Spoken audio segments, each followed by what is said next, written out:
Go fight. Hey, it's my body. It's not my body. All that type of stuff. Um, you know, you're probably going to see more children being born without that whole stigma of being married. People being married. We see that now. I mean, that's what's going on. That has risen from the 70s to the 80s and 90s because women have found the new independence. Right. You know, you also have the gay and lesbian community that has found a new independence and a new way of freedom of how they want to get married. Right. And it's legal for them to get married now. So you do have the family dynamic there and the structure of the familyhood there. But according to this, which has changed. It has changed, but I think the bases are still there. But see, I think like you just mentioned how you were raised by your grandparents, right? Right. You know, there are some things that goes on today that I know my grandparents they wouldn't do allow not it. They wouldn't agree allow it. with. They wouldn't allow it. Right. It wouldn't be allowed. But we know change is always possible. Change is always going to come. Right. So it depends on how you adapt yourself to the change. Right. And how you embrace or not accept the change. Right. Know?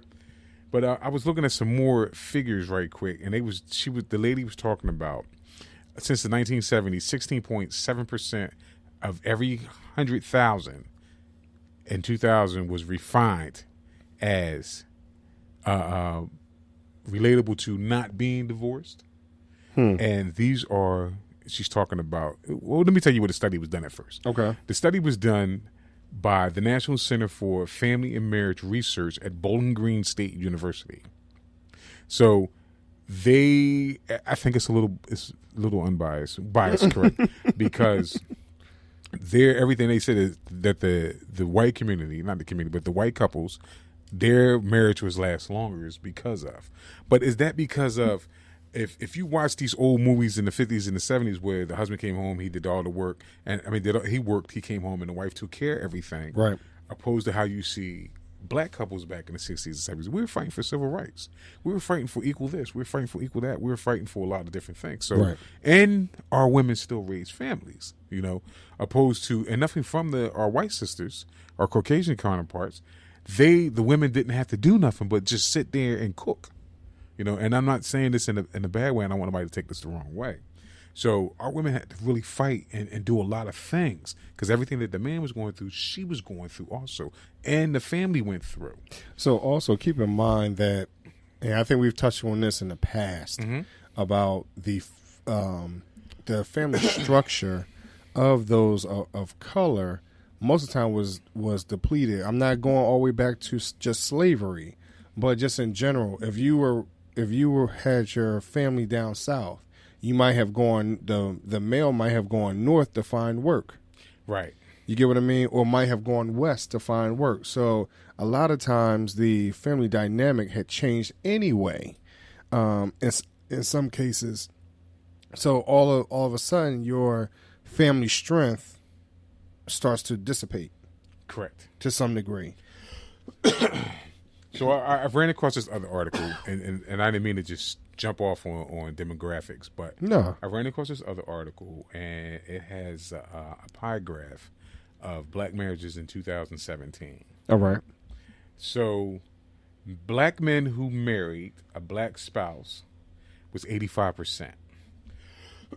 Black men who had a white spouse was 9%, Hispanic was 3%, and 3% was other. Right? Okay. Black women who married black men, their spouse was black, was 93%. Black women who married outside their race, as far as Hispanic and white, Hispanic was 4%, white was 4%, Hispanic was 1%, and other was 1%. So we are dating outside our race. We are doing different things. We are associating ourselves with other cultures, but we are getting married. But see, I think that those numbers, as you're listening to those numbers, I believe someone had just said not too long ago, I can't remember what it was. It was on YouTube, but they were saying with the African American female, those that are getting married, it's hard for them to find an African American male that's on their level at this point. because of how professional they may be, their money. You know, they're trying to, you know, find somebody to match their fly, in essence. Right. You know, so sometimes it's hard to find that male to coincide with them.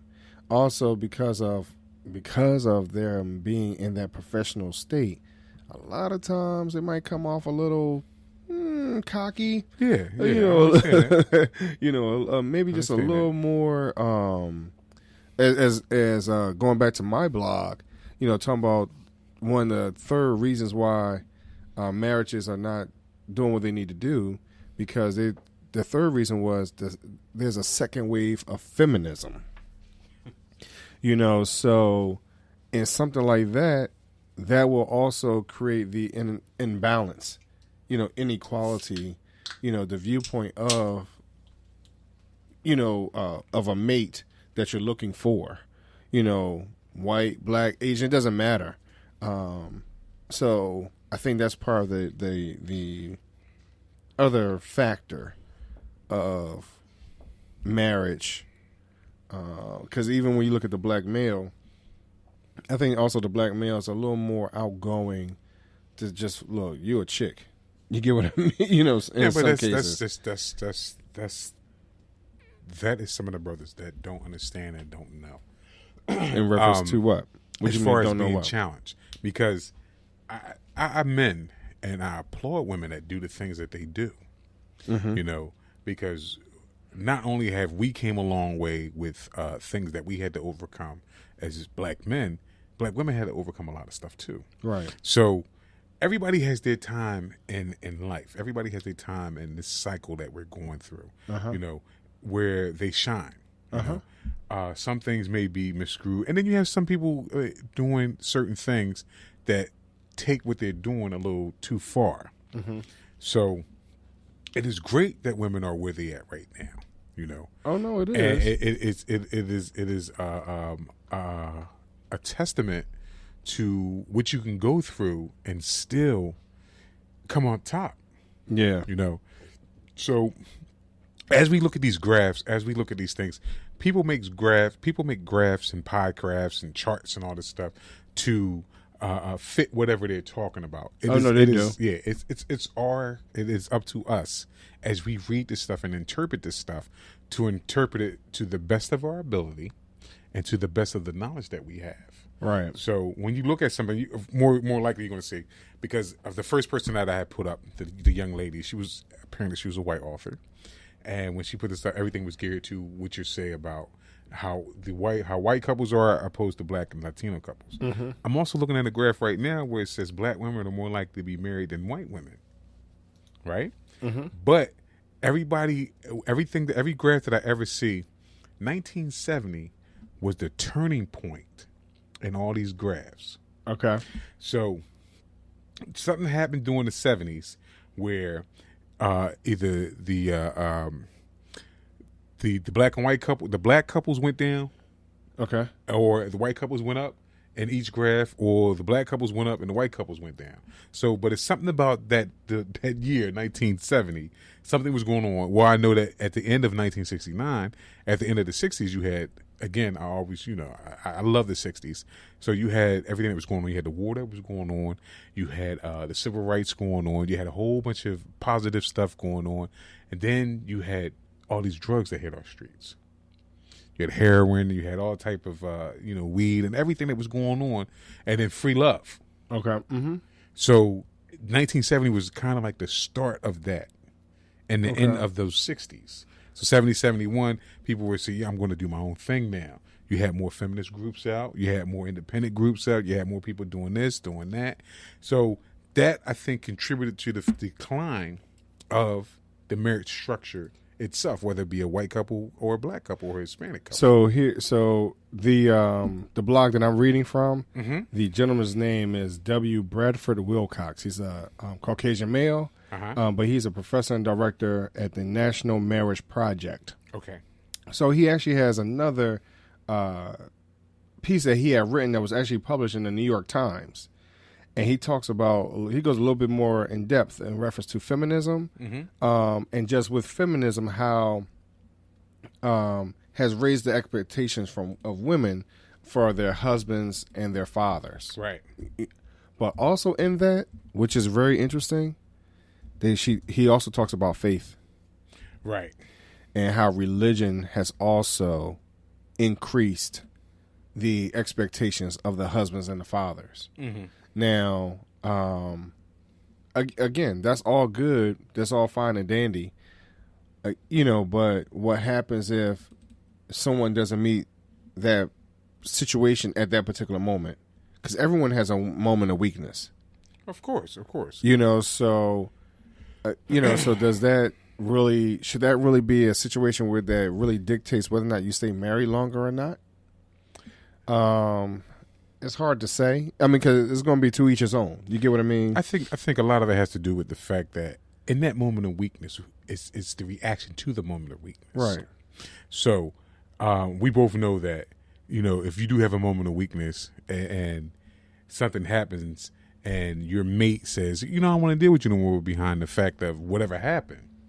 Now, depending on what the moment of weakness is, it's always going to be the option of the other mate to or the partner to decide whether if they want to continue to be with you or not. Yeah. And which you should not be upset or mad if you committed a wrong or a minor infraction and that person doesn't want to be with you anymore. But you have an obligation to do what you need to do to rectify it. Right. To make sure that you guys continue to either be on the same page or if you guys separate, to make sure that you guys separate on good terms. And sometimes I think separating on good terms, depending on, especially with most marriages failing because of finances. Right. That's, I think that's really a crazy sticking point. Now, if some marriages that fall by the wayside over finances, that makes me wonder what were the people actually what did they get married for? See, I think I believe, and I'm going to go based off of someone being married for 10 years. Okay. Right. So if you think about over a 10-year period, how much has the two individuals grown, right? So let's say, and let's put them on equal playing field, right? Right. So equal playing field meaning that they both have graduated from college, okay? They both have a job prior to getting married.